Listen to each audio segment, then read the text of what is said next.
Como estudiantes de historia, trabajando en la materia antropología, nos impactó grandemente la siguiente escena.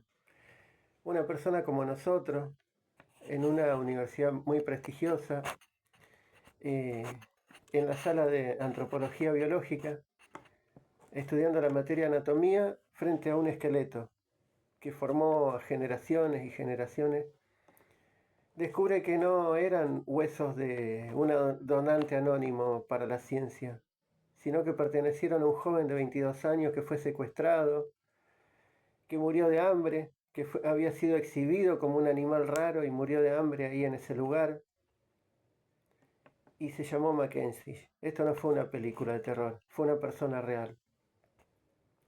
Eh, y por eso elegimos este tema, para trabajar sobre esto. Dussel nos dice que la campaña del desierto fue una forma de justificar el saqueo que se le hizo a la gente y el llevarlos a ese lugar. Boivin y Lichetti nos hablan de la cosificación de la persona. Martínez ahí nos documenta lo que fueron ellos y los llama, ¿no?, prisioneros de la ciencia. Ahí las personas eran medidas, sacadas fotos y al confundir, ¿no?, la biología con lo que no tenía que confundir. Esto no fue para conocimiento, esto fue sometimiento. Como bien mencionaba el compañero, Mackenzie pertenecía a una de las 4 tribus que estaban ubicadas en la parte sur de lo que vendría a ser el territorio argentino. Por una parte estaban los Selknam y los Tehuelches, que lo que hacían eran tenían una adaptación terrestre. Eran cazadores nómades de la Isla Grande y estepas. Y por otro lado estaban los Yaganes, que eran navegantes de los canales Fueguinos y Cabo de Hornos. Antes de, hay que ubicarlos en un contexto histórico que fue durante el siglo XIX y decir que ellos vivían en total armonía hasta la llegada del hombre blanco.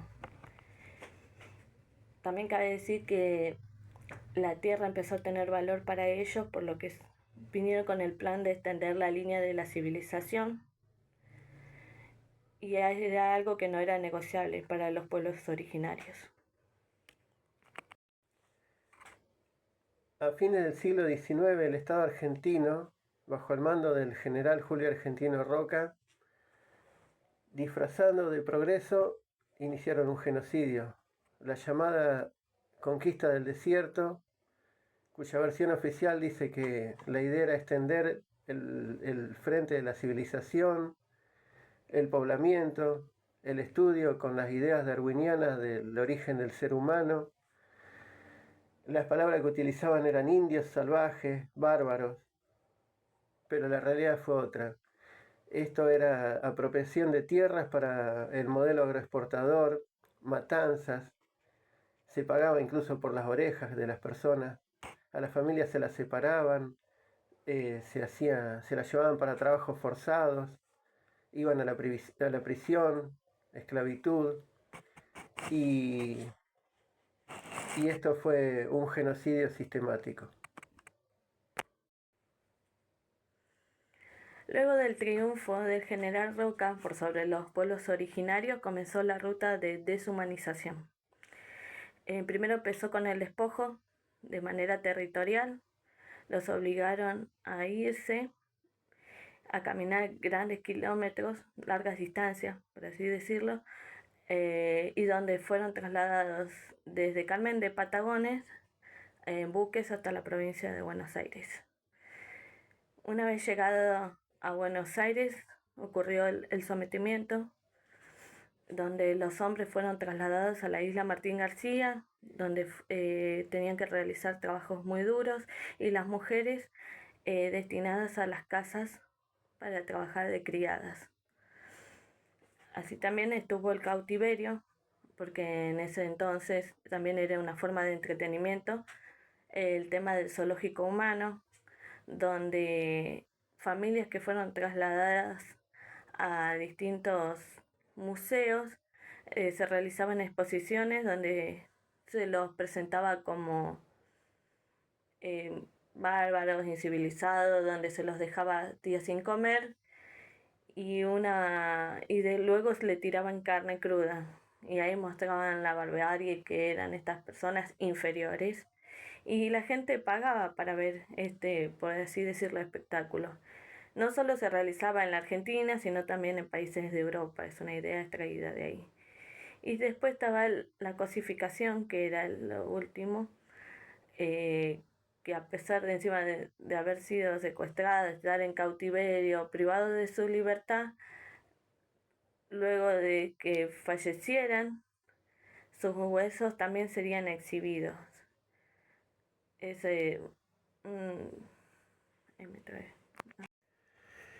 Luego viene una violencia más sutil, pero igual de perversa. El museo como campo de concentración. El Museo de Ciencias Naturales de La Plata, que fue fundado por el Perito Moreno, él le pidió a Roca y traer la gente para acá, para estudiarlas, ¿no? Para analizarlas. Pero fue otra cosa lo que pasó acá. Tenían a la gente viviendo en los sótanos, a las personas que los usaban para construir el propio museo. Y después que morían los descarnaban, los servían, los exhibían y los mismos huesos de ellos seguían siendo exhibidos durante más de un siglo.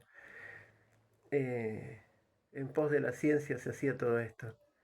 El relato oficial nunca coincidía con la verdad. 2 de marzo del 2006, el día en que los números recuperaron sus nombres. En caso particular, estamos hablando de un esqueleto que era utilizado en la Universidad de La Plata y que gracias a un grupo de jóvenes, el grupo guía, que eran estudiantes de la universidad en la carrera de antropología, decidieron indagar un poco más acerca de un esqueleto que era utilizado a modo de estudio, y cuando constataron en el catálogo escrito en 1910 se dieron cuenta de que se trataba del joven Shagan Mackenzie, de 22 años, quien fue secuestrado durante la campaña del desierto, que luego fue regalado a quien era el fundador del Museo de La Plata, al Perito Moreno, donde trabajó a la par y preparaba el cuerpo de quienes morían dentro del museo para luego poder ser exhibidos.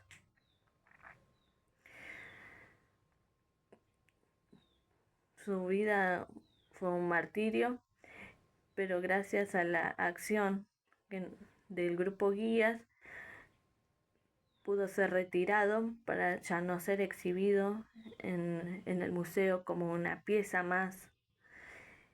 Tras 112 años que se encontró ahí, pero aún aguarda que sea restituido su cuerpo, sus restos, a la bahía de Mejillones que se encuentra en el país vecino Chile.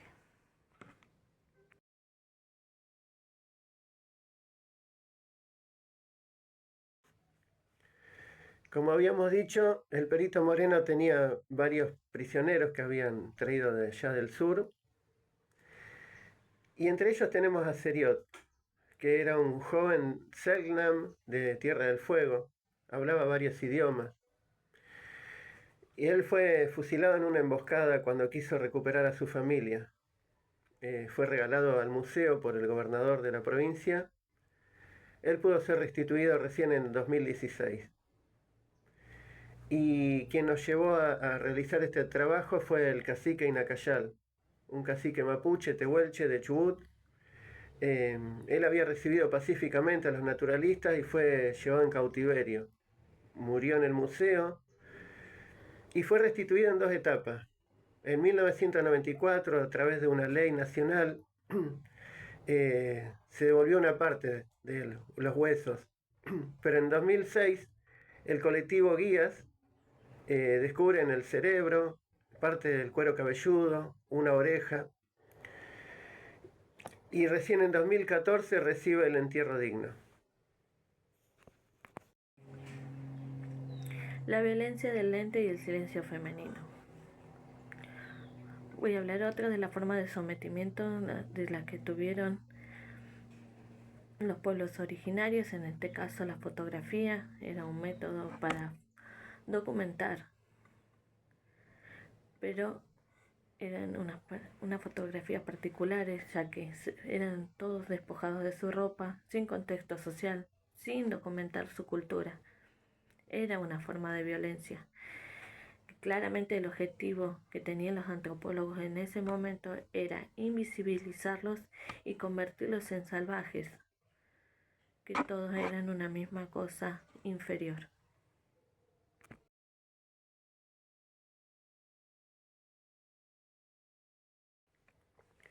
Más de un siglo de sometimiento hubo. En 1884 la campaña militar captura Inacayal. En 1885, al año siguiente, se funda el Museo de la Plata. Entre 1888 y 1894 mueren Inacayal y Maishkensi.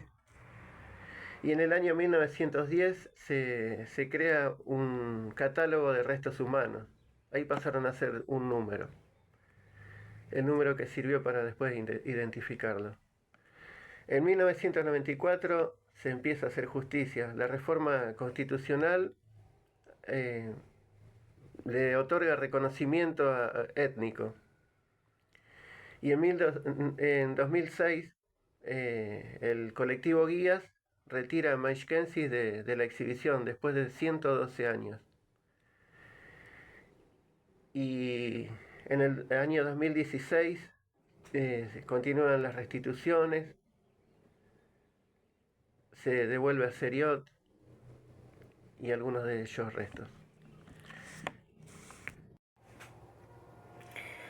Se podría decir que en nombre de la antropología, los pueblos originarios sufrieron de un triple despojo, de su territorio, de su libertad e incluso de sus propios cuerpos.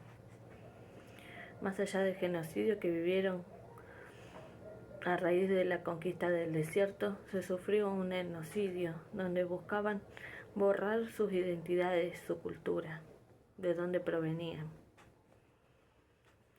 También podemos decir la diferencia de la antropología, que era del siglo XIX una antropología de gabinete, donde el mundo exterior se lo traía dentro del museo, donde se llevaban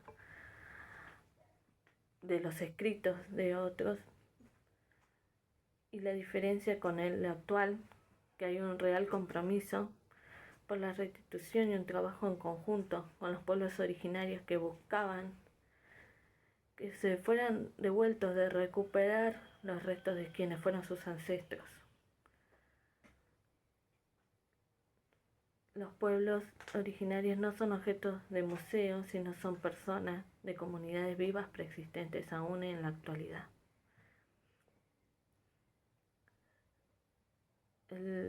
La antropología de la actualidad trata de conectarse, interiorizarse, comprometerse para la comprensión de otras culturas. Y las vitrinas vacías significan identidades recuperadas.